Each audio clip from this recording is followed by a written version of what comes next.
When fake HOA cops attacked my wife and broke her ribs over a trivial dispute, it felt like our peaceful neighborhood had turned into a nightmare.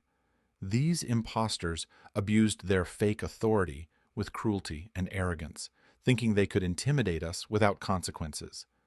But I refused to stay silent. Something inside me snapped, and I let the 12 gauge speak louder than words. Just wait until you hear how this shocking confrontation unfolded and why justice ultimately prevailed in our fight. My name is Jake Miller. I never thought a simple disagreement over neighborhood rules could turn my life upside down. But that day changed everything forever.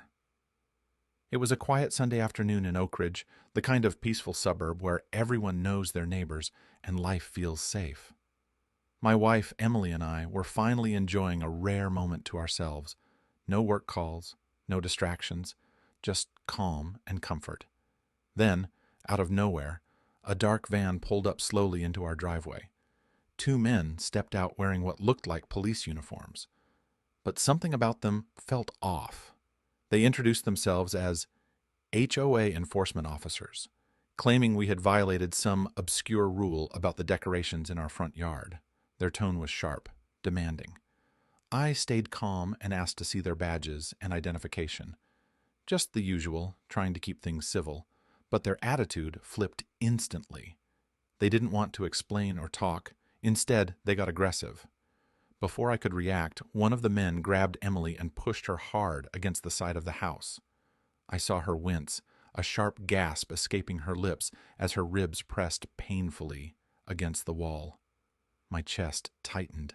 This wasn't about rules anymore. These men weren't real officers.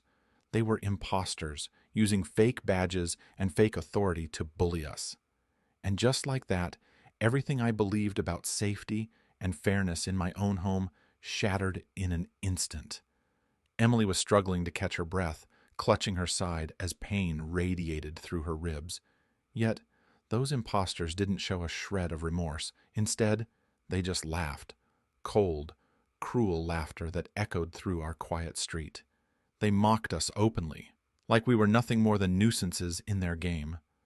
One of them sneered, warning me that if I dared to call the real police or resist their so-called authority, things would only get worse. Their words weren't just threats. They were promises wrapped in menace. I felt a surge of hatred unlike anything I'd ever experienced. How could anyone think it's acceptable to hurt someone's wife, to break the trust of a whole community with lies and intimidation? The HOA had always been about keeping our neighborhood safe and orderly, but this was a twisted abuse of power. They weren't protectors. They were predators wearing a disguise. I fought to keep my voice steady, to reason with them, but it was like speaking into a wall. Their smug smirks cut deeper than any words could.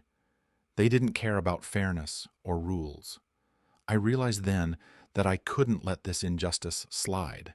Not for Emily, not for our family, and not for anyone else who might fall prey to them.